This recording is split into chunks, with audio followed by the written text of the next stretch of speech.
আমি elevator education থেকে Souvik sir কথা বলছি।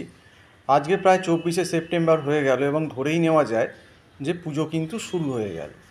এবং এই পুজোর রেশ এবং এই রেশটা কিন্তু মোটামুটি লক্ষ্মী পুজো অবধি তো চলবেই।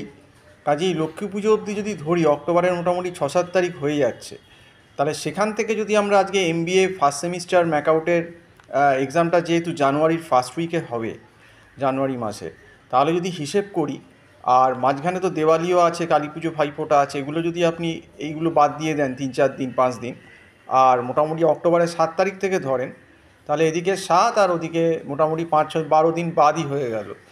তার মানে আপনার হাতে ম্যাক্সিমাম আর 75 দিন মেরে কেটে বাকি আছে এমবিএ ফার্স্ট সেমিস্টারে ম্যাকআউটে।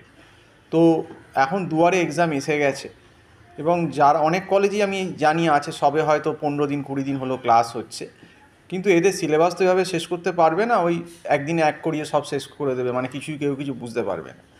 কিন্তু স্টুডেন্টদেরও প্রচুর গাফিলতি আছে, তারা সিলেবাস সবই আছে ইউনিভার্সিটির ওয়েবসাইটে, সবই দেখা যায়, আগে থেকে করা যায়, বা আমাদের মতো প্রাইভেট সিনিয়র লোকের কাছেও মানে মেন্টার গাইড নেওয়া যায়।